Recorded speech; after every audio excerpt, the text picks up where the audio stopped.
to play Scavenger Hunt, which is a really rough and brutal Scavenger game. Hunt. Okay, enough time. I have to reset here. It's really fast-paced, and there's going to be a lot of stuff that I'm going to have no time to explain, I think. So let's go. 5, 4, 3, 2, 1, go.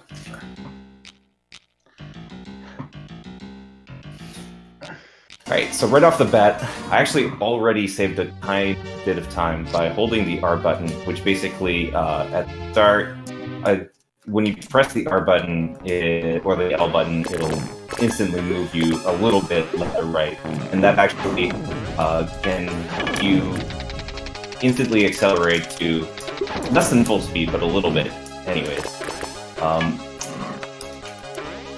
So you can already see. Oh, okay, let's just go. It's really fast-paced, and so I'm going to try and bounce off this knight and get up to the left. Nice. And now I'm going to jump up a wall, because that's the thing you can do in this game. It's going to be tough to explain it, but I'll try and explain it. Basically, because you can move left and right instantly with that L and R button, sometimes if you're next to a wall, then you can end up stuck in the wall for a frame, and on that frame you can jump. And thankfully you can buffer the jump, so because it's a subpixel thing, I have roughly 4 frames every time I try to do that in order to trigger the wall jump. But it's a little bit more difficult against... oops, come on. If you're like bouncing off an enemy, then the subpixels won't be right, and so you don't get that 4 frames. Also, you saw that I defeated the boss. The boss was very easy. All the bosses in this game are very easy, with one exception, which will be much later in the game. We're coming into the science lab. This is probably the easiest level in the game, but it's still difficult. So I'm gonna hope that I don't make too many mistakes. And I'm also gonna hope that my coin counts are correct. Basically, you might have noticed that when I take damage from an enemy, there's no knockback. I just go immediately into very generous iframes. So because of that, damage boosting is a really powerful tool in this game. And because of that, my life becomes a really important resource. Is running out right now? I should still be okay. But I am a little bit lower on coins than I really choose to be. But anyways, so like, every 25 coins, I get a heart. And getting those hearts at the right moments, it's a big part of the route in this game.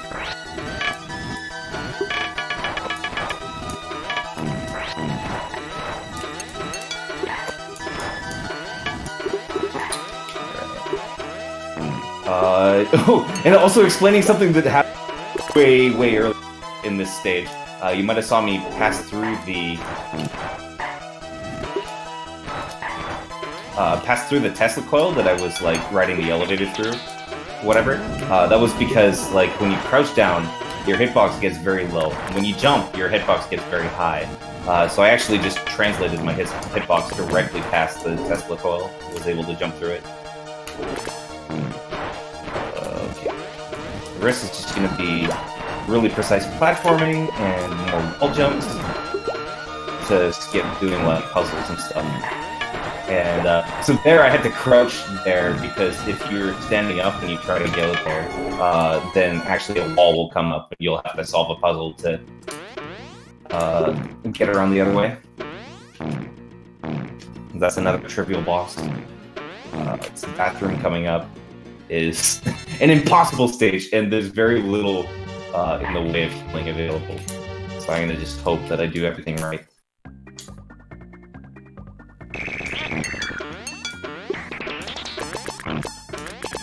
There we go. I collect coins up to 18 here. I'm gonna pick up 7 coins from a secret in the next stage, and that's gonna give me a heart layer.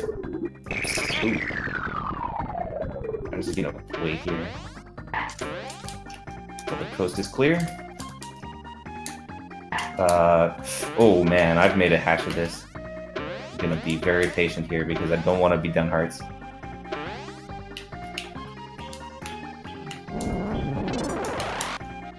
This screen is really fun to play, but it's all because you have to make those really long bounce sequences in order to go fast.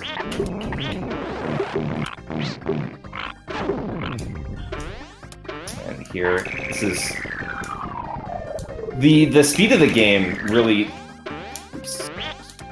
really comes out in the horizontal you know, the horizontal screens, because it's always difficult to move up in this game, and meanwhile it's often really easy to keep your horizontal speed. Oops. Oh wow, I just had a really rough time there. Hopefully I'll be okay. Well, I mean, now that I'm through this screen, it's okay. You can see how slow I'm moving downward while I swim, and when I start to swim upwards, it's also going to be very slow, which is unfortunate. So I took an intentional death there because I'm going to be doing a really, really big skip using a damage boost, but I need to have health in order to do that. So unfortunately, I just had to take that death.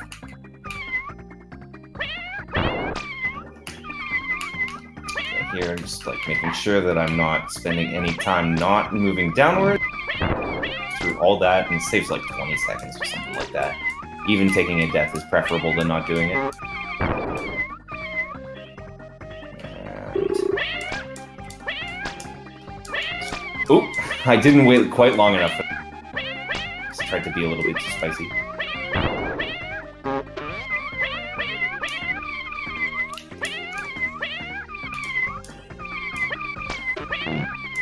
Oh, that was interesting. And yeah, you might have noticed that this segment of the game is exceptionally that people may enjoy or not enjoy.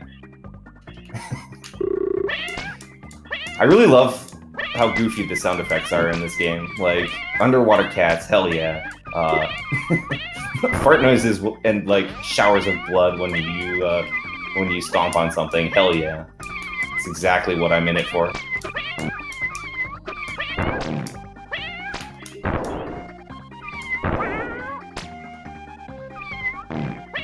Alright, so we're gonna try and kill this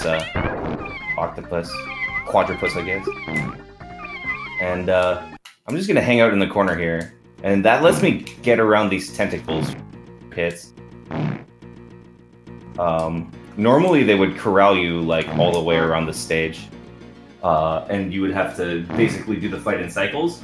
But I can do extra hits basically and save a little bit of time by not going all the way around. Alright, so this is probably the hardest stage in the game. At least the hardest stage to get everything in. So we're gonna see how this goes. Stage, there's a lot of really precise movement stuff. And one of the screens coming up, downright cruel. I don't know how people got past it as kids. I don't know how I got past it as a kid, but it's coming up right here. There's very little randomness in the game, basically only concentrated in this screen and in one boss.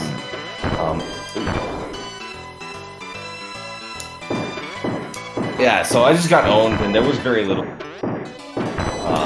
So I was just gonna do it again. When rockets come at you in very particular ways, it really messes with your movement and makes it impossible to recover sometimes.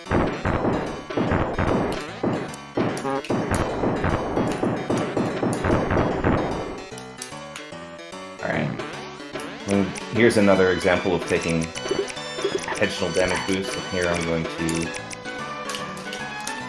do a sequence of important timing on that jumps, because you need to make sure that you buffer your jump off the cannonball, or else it's going to move downward and you won't be able to get the... Okay.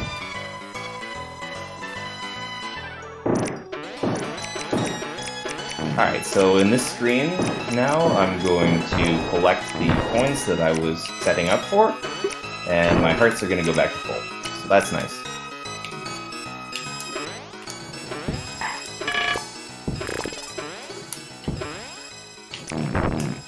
And I'm just taking, again, these damage boosts. And I'm not too worried about my HP here, because I'm going to fill back up. Right here. And so I can pass through one tile floor by jumping into a damage source that pushes me down into them. Nice, I got this one. This one's really hard. That's like at 2 window. The first one that I did didn't save that much time, but the second one saves a ton. So I'm really happy to have gotten it.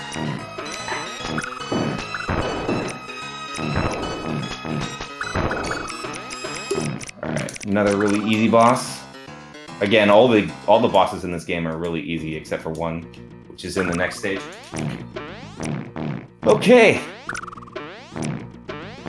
So, we've collected 4 out of 6 items. We're headed into the basement, 5th. And so, in the basement, all of the...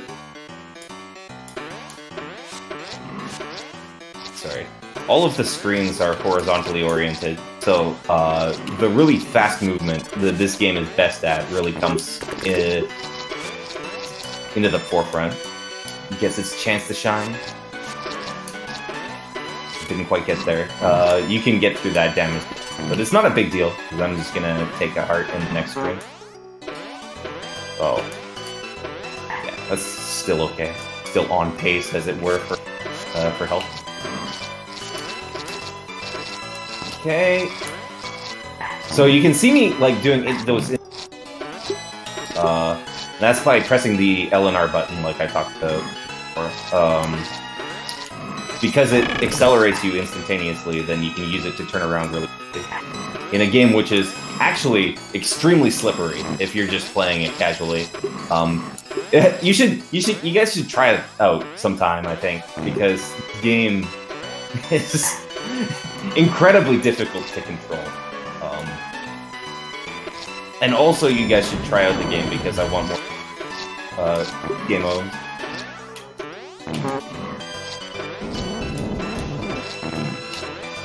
Slipping in between those damage sources. Okay. This is one of my favorite screens just because, like, you just hold right, jump at the right times. Okay.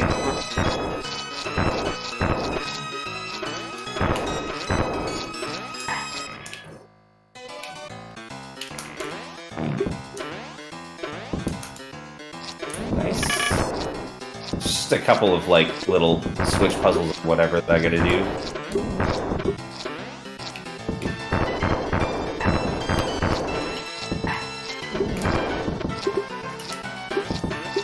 Ooh, that was an interesting little thing there, where I got caught between the cannonball and the top of the room. So I took an extra part of damage that I didn't really want to take. Ooh. I have taken my damage pretty early here. I'm worried about that. Yeah, there it is. You traded it in after 30 minutes. That's... I think I would have done the same if...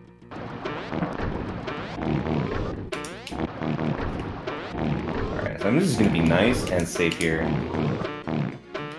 What?! So this is the impossible... It just, like, it's so powerful. It's also the only random boss, so... The combination of its raw power and its capriciousness can give people a rough time.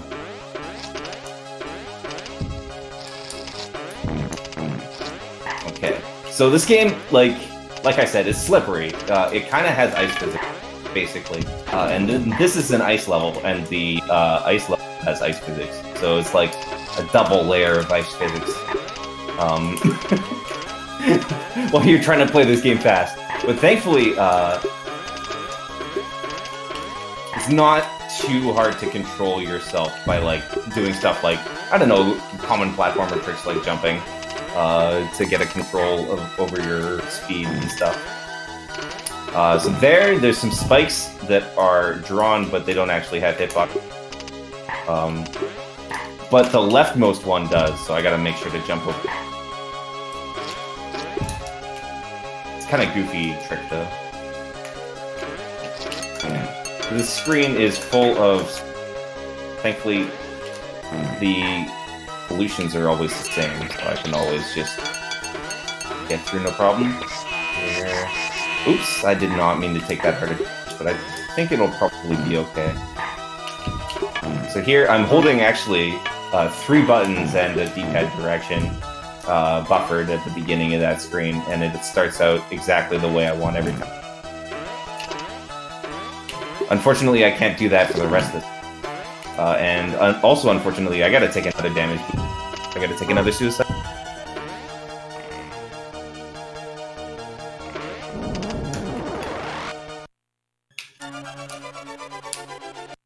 Alright. So that damage boost skipped, like...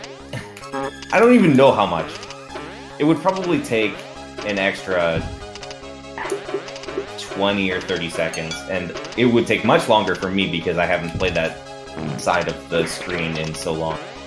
Here, this is an area where you're supposed to like hit all those switch puzzles and reveal coins, which show you where the platforms are, but I know where the platforms are, so I can just go.